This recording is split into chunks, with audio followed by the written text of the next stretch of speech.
नमस्कार साथियों, आप सभी का एक बार फिर से स्वागत है आपके अपने YouTube चैनल वाई के सर ऑफिशियल पर।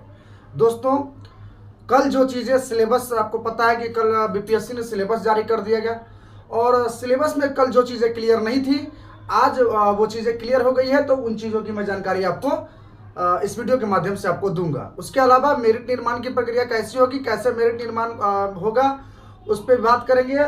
और उसके बाद न्यूनतम जो आपका क्वालिफाइंग मार्क्स, जैसा कि आप थंबनेल में देख चुके होइएगा, उसी प्रकार से और क्या है पूरी प्रक्रिया को समझते हैं पूरे विस्तार पूर्वक।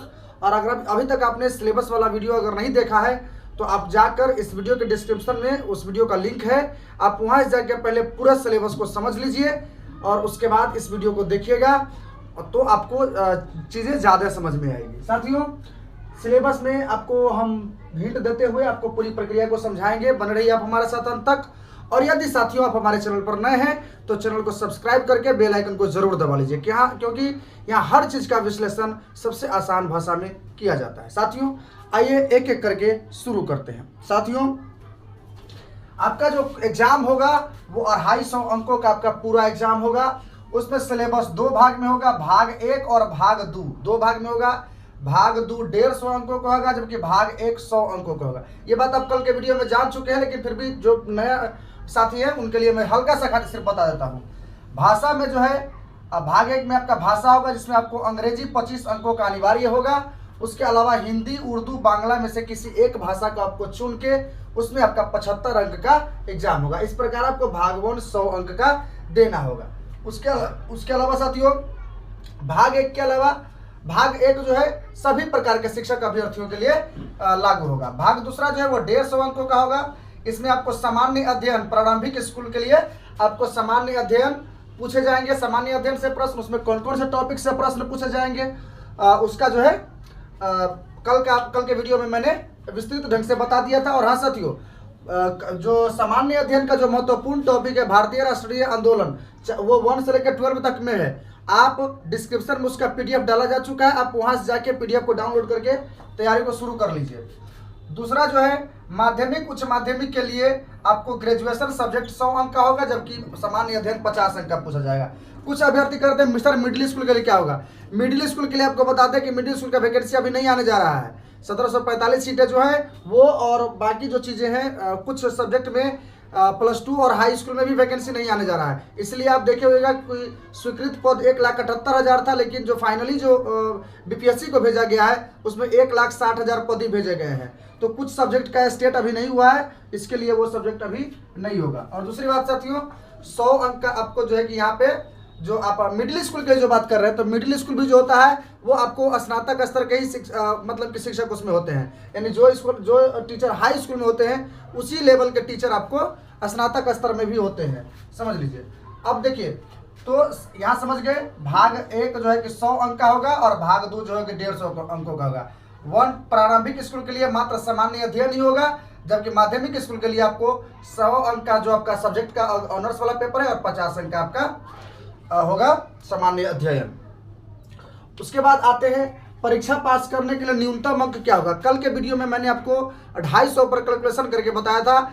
उस समय जानकारी अधूरी थी और पूरी जानकारी नहीं थी, इसके वजह से जो है मतलब उस तरह का बात हुआ। लेकिन साथियों, आपको बता दें कि आप एग्जाम 250 अंकों का देंगे, लेकिन आपका मेरिट जो बनेगा वह 150 अंकों पर ही बनेगा। यानी आपका कट ऑफ जो तय होगा वह 150 पर होगा। और उसके बाद कट ऑफ आपका क्या हो जाएगा वो समझ लीजिए। 1 से 12 तक के लिए अगर आप जनरल कैटेगरी के पुरुष अभ्यर्थी हैं तो आपको 40% अंक यानी 60 अंक लाना होगा आपको 150 के परीक्षा में। 150 के परीक्षा में आपको 60 अंक लाना होगा, यानी सामान्य अध्ययन में से आपको 60 प्रश्न सही करने होंगे उसके 1 to 5 के लिए। उसके बाद बीसी कैटेगरी के जो मेल अभ्यर्थी हैं उनको 36.5% अंक, यानी ये 54.75 अंक हो जाता है, 55 अंक मान के चलिए, ठीक है। ईबीसी में 34% पुरुष अभ्यर्थी को चाहिए, जिसमें 51 अंक उनको चाहिए पास होने के लिए, कट ऑफ जो है न्यूनतम cut off. SC, ST, pH और सभी प्रकार की जो महिलाएं हैं उनको 32% अंक यानी 48 अंक चाहिए उनको परीक्षा को उत्तीर्ण करने के लिए। साथियों, ये सवाल बनता है क्या परीक्षा पास कर लेने से आप नौकरी आपको मिल जाएगी? तो साथियों, ऐसा बिल्कुल भी नहीं होने वाला है। आगे पूरी प्रक्रिया समझाएंगे, बने रहिए अंत तक। निगेटिव मार्किंग रहेगी। निगेटिव मार्किंग रहेंगी। इसमें आपको 1/4 मार्क्स काटे जाएंगे गलत उत्तर के लिए। हालांकि इस पर अभी क्लियर नहीं हुआ, लेकिन आपको 1.4 मार्क्स जो है वो आपको काटे जाएंगे। उसके अलावा मेरिट कैसे बनेगा उस पर हम आपको बताते हैं। भाषा खंड का अंक मेरिट में नहीं जुड़ेगा, यानी ये जो भाषा खंड जो 100 अंक का जो ये है, ये भाषा खंड जो आपका 100 अंक का है, इसका नंबर आपको मेरिट निर्माण में नहीं जुड़ेगा। मेरिट भाग 2 में प्राप्त अंकों के आधार पर ही बनेगा, यानी भाग 2 में आप जो अंक प्राप्त करेंगे उसी के आधार पर आप मतलब कि आपका मेरिट बनेगा साथियों। उसके अलावा कैटेगरी वाइज जो आपका मिनिमम अंक है वो तो आपको लाने ही है पास करने के लिए। परीक्षा पास कर लेने मात्र से ही आप शिक्षक नहीं बन जाएंगे, परीक्षा पास कर लेने से आप शिक्षक नहीं बनेंगे। मेरिट में आने पर ही आपका चयन होगा, मेरिट में यदि आप आते हैं तभी आपका चयन होगा। उसके बाद मेधा निर्धारण के लिए श्रेणीवार न्यूनतम अंक जो है निर्धारित किए गए हैं और यही न्यूनतम अंक है, हर कोटि का न्यूनतम अंक है साथियों। एक उदाहरण के तौर पर मान लेते हैं कि बीसी कैटेगरी में अगर मान लीजिए कि अगर आपके पास 10,000 सीटें हैं और 10,000 जो अभ्यर्थी हैं उनका जो अगर बीसी कैटेगरी में है, तो इसका मतलब कि 55 अंक लगभग मान के चलिए कि 55 अंक मान लेते हैं, 55 अंक चाहिए। तो यानी 55 अंक से ऊपर जो टॉप के 10,000 अभ्यर्थी होंगे उनको सिलेक्ट कर लिया जाएगा। अगर आपका 54 अंक है, 55 अंक आपका है, लेकिन अगर आप टॉप 10,000 में अगर 10,000 में नहीं आते हैं तो आपका चयन नहीं किया जाएगा। ये है मेरिट निर्माण की प्रक्रिया। उसके अलावा साथियों आपको इंपॉर्टेंट फैक्ट्स बताते हैं, सिलेबस से जुड़े इंपॉर्टेंट फैक्ट्स आपको बता रहे हैं। सभी प्रश्न जो होंगे आपका वस्तुनिष्ठ होगा, चाहे आप भाग 1 भाग 2 में दीजिएगा तब भी आपको जो है कि वस्तुनिष्ठ प्रश्न होंगे। उसके बाद क्वालिफाइंग मार्क्स लाना जरूरी है। क्वालिफाइंग मार्क्स जो मैंने आपको यहाँ पे बताया, इतना मार्क्स कम से कम आपको चाहिए। प्राथमिक माध्यमिक उच्च माध्यमिक के लिए अलग अलग प्रश्न होंगे, एक ही प्रश्न नहीं होंगे, सबके अलग अलग प्रश्न होंगे। उसका लेवल क्या होगा ये मैंने कल के वीडियो में आपको बताया था। क्वालिफाइंग मार्क्स से कम अंक प्राप्त करने वाले अभ्यर्थी जो है वो बाहर हो जाएंगे। यानी अगर आप ईबीसी कैटेगरी से है, 51 अंक अगर आपका नहीं आता, आपका 50 अंक आता है, तो आप ऑटोमेटिक ही बाहर हो जाएंगे उससे। उसके अलावा कुछ विषयों की अभी नहीं आएगी वैकेंसी, कारण है स्टेट अभी तक नहीं आयोजित किया गया है। कुछ विषय हैं, उस विषय अभी जानकारी नहीं है, आपको आगे आने वाले वीडियो में आपको बताऊंगा कि किस किस विषय का स्टेट होना अभी बाकी है, तो उस पर वैकेंसी नहीं आएगी। आपको पता होगा 1,78,000 पदों को स्वीकृति मिली थी, लेकिन बहाली जो है 1,60,000 पदों पर आने वाली है। उसके बाद गलत उत्तर के लिए 0.25 अंक काट लिया जाएगा प्रत्येक गलत उत्तर के लिए। हालांकि ये निगेटिव मार्किंग नहीं होने चाहिए इस एग्जाम में। उसके बाद साथियों आपको बता दें कि भाषा अंक जो है, भाग 1 जो है भाषा का, इसमें आपको कम से कम 30% अंक लाना अनिवार्य है साथियों।